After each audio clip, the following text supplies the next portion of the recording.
Qu'est-ce qui se passe lorsque la conscience éveillée est un fait et pas un savoir? La conscience éveillée, la source, est votre quotidien. Ce n'est plus une recherche, ce n'est plus une frustration, ce n'est pas une abstraction, ce n'est pas un savoir théorique, mais c'est un fait. Vous le vivez, vous le respirez. Comment ça se traduit concrètement au quotidien dans la vie de l'être humain?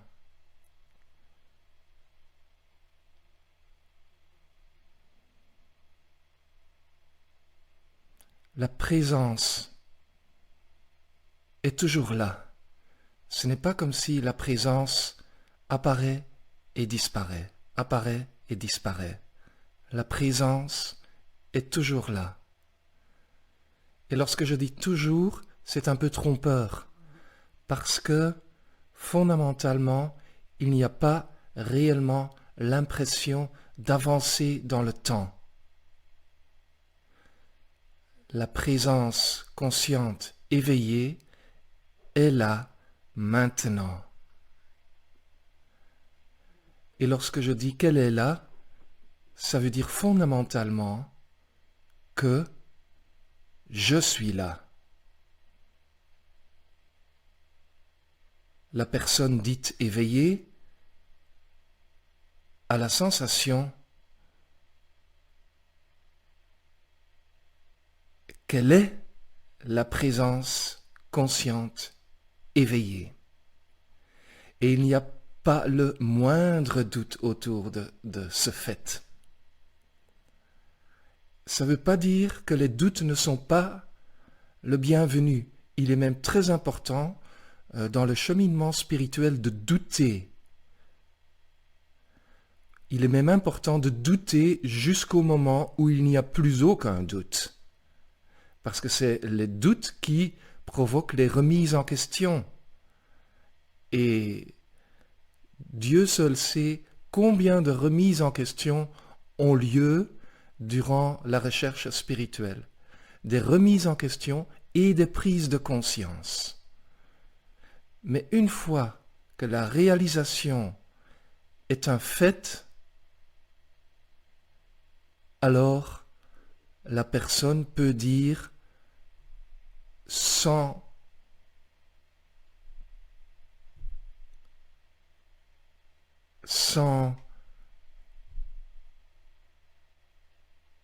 se trouver spécial ou sans se trouver plus spécial que quelqu'un d'autre, simplement dire je suis cela, je suis la conscience, je suis cet espace éveillé.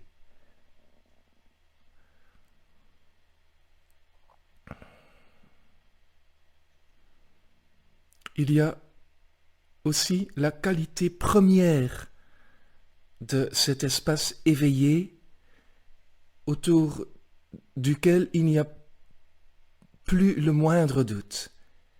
Et c'est ce que nous, humains, nous appelons l'amour.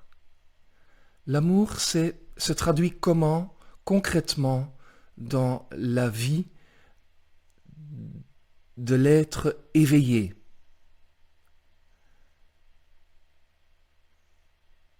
C'est une intimité totale avec chaque phénomène, avec chaque perception, que ce soit une personne, une voiture, un nuage, un chat, une étoile. C'est une intimité totale avec chaque phénomène. Le phénomène n'est pas perçu ou expérimenté à distance.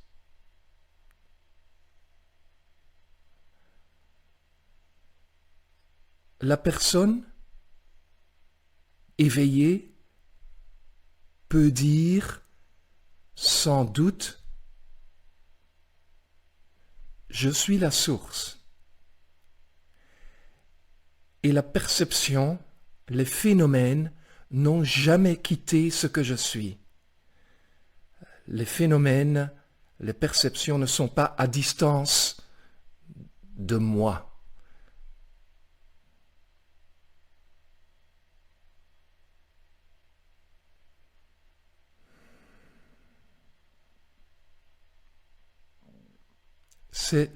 C'est en fait la conséquence de la réalisation de la non-séparation.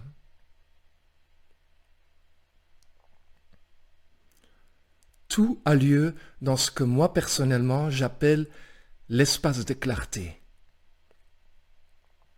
Tout a lieu dans l'espace de clarté, cet espace qui est le fondement de tout, ce que je suis, ce que tu es.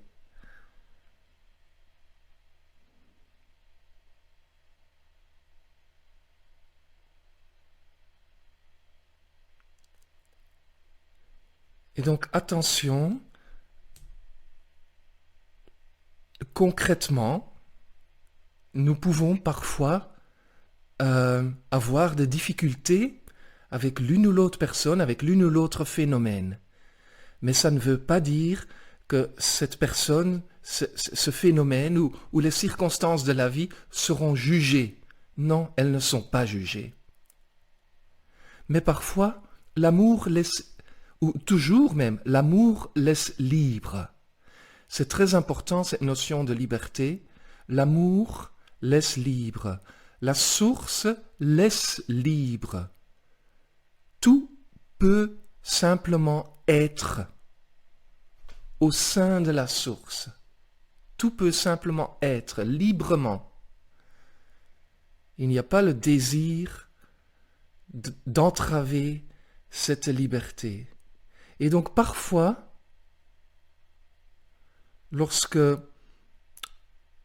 on se sent moins en harmonie ou moins à l'aise avec une circonstance de vie, avec une personne, on peut continuer de l'aimer, mais rester à distance.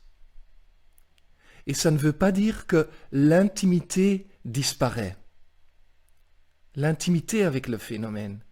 Le phénomène ne quitte pas la source, mais le phénomène est laissé libre. Donc ça veut dire qu'il ne faut pas forcément créer une relation personnelle avec cette personne ou avec ce phénomène.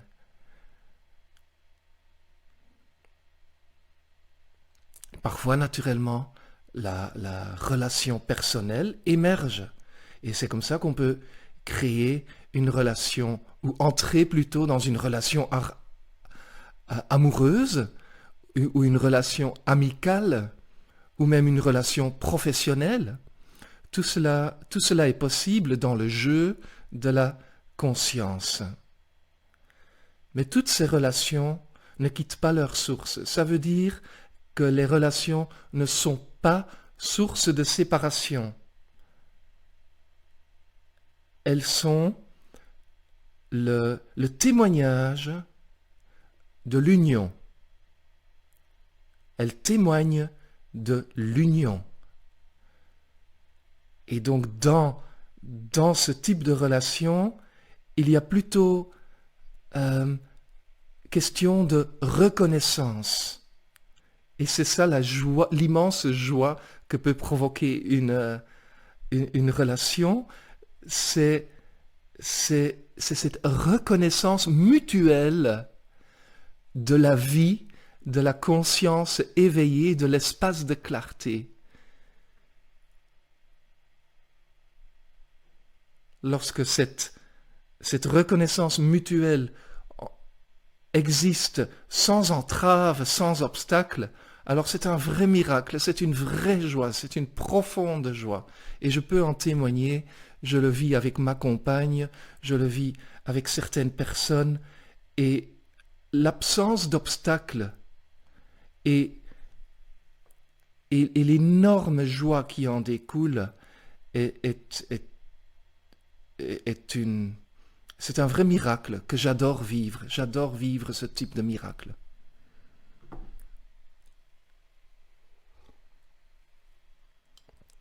Tout à l'heure, j'ai mentionné le mot liberté. Ça aussi est très important, la compréhension de la liberté. Liberté égale illimité. Chaque être a le droit de faire ses expériences. Chaque être a le droit de faire ses expériences. L'espace de clarté ne va pas imposer une limitation. L'espace de clarté va même permettre à quelqu'un de s'éloigner énormément, attention, en apparence, de s'éloigner énormément de l'amour, de l'union. L'espace de clarté va permettre en toute liberté à une personne de se durcir totalement, de même de générer énormément de souffrance, jusqu'à ce que ça devienne intenable. Et alors ça devient un enseignement. Parce que l'enseignement, c'est au fond, qui a besoin d'un enseignement? À tous les degrés possibles. C'est lorsqu'il y a souffrance. La souffrance est le moteur. La souffrance est ce qui nous pousse souvent vers la spiritualité, vers l'envie de savoir, de comprendre, l'envie de sagesse, l'envie de lumière dans sa vie. Et il se pourrait même que certaines personnes, dans cette vie, n'arrivent pas à ce point de basculement où la souffrance devient trop puissante, ou trop importante, trop écrasante. Certaines personnes auront besoin d'une autre vie, et d'une autre encore, pour arriver à ce point de rupture. Mais beaucoup de gens, dans cette vie-ci, arrivent à ce point où elles comprennent « je ne peux pas continuer ainsi ».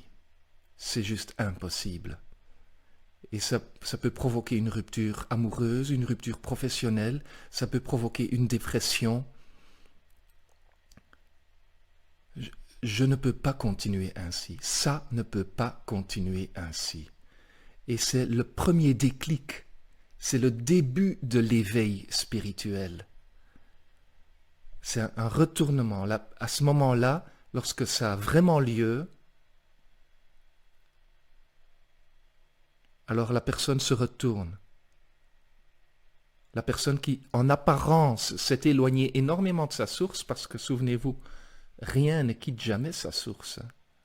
On est toujours, en quelque sorte, tenu par la source.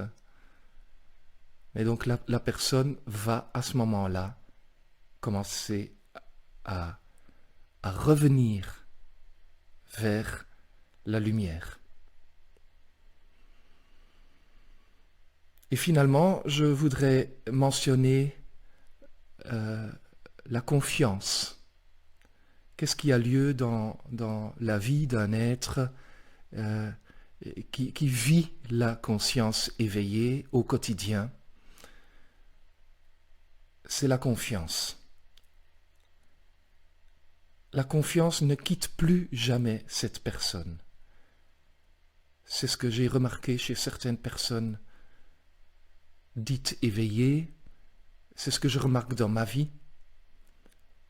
Certains pourraient appeler ça la foi. Ce n'est pas parce qu'il y a eu éveil ou prise de conscience fondamentale et en quelque sorte fatale, ultime, que les circonstances de vie deviennent dorées et roses et tout ce que vous voulez et que tout le monde nous applaudit, etc. C'est absolument pas le cas. C'est la vie au quotidien avec les hauts et les bas. Mais c'est un peu comme si on passait de la perspective d'une personne qui est souvent qui se sent opprimée par tout le paquet de nuages gris au-dessus de sa tête, à la perspective du soleil au-dessus des nuages, du soleil qui rayonne continuellement Et peu importe les nuages qui défilent, le soleil rayonne. Et c'est un peu ce changement de perspective, malgré les hauts et les bas de la vie, le soleil rayonne. Et c'est ça la confiance. Est-ce que le soleil a besoin de confiance? Non, mais c'est une façon de parler. C'est je suis un feu brûlant, éternellement brûlant. Ce feu ne s'éteindra jamais. Et j'éclaire tout. C'est ça ce qu'une personne éveillée ressent. J'éclaire tout dans tous les sens.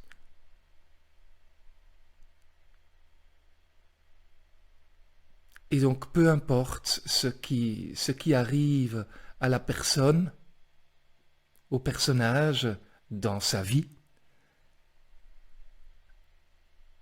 ce feu ne s'éteint pas.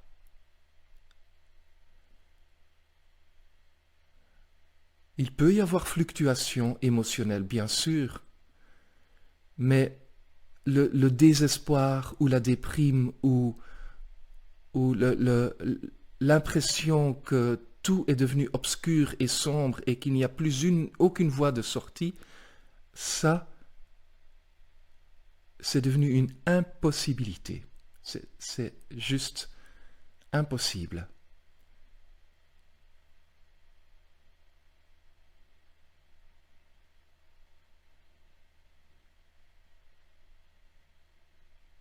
Parce que quand on est la lumière,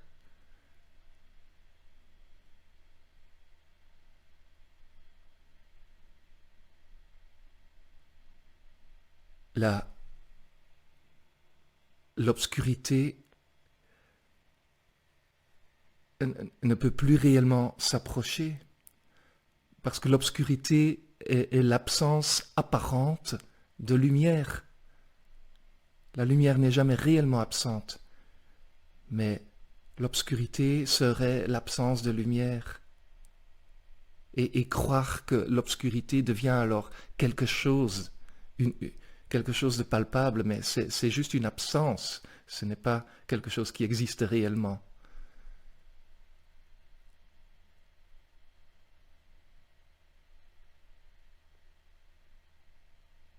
Donc amour, liberté, confiance, ce sont des qualités qui sont vécues concrètement dans la vie de la conscience éveillée, vécue à travers quelqu'un.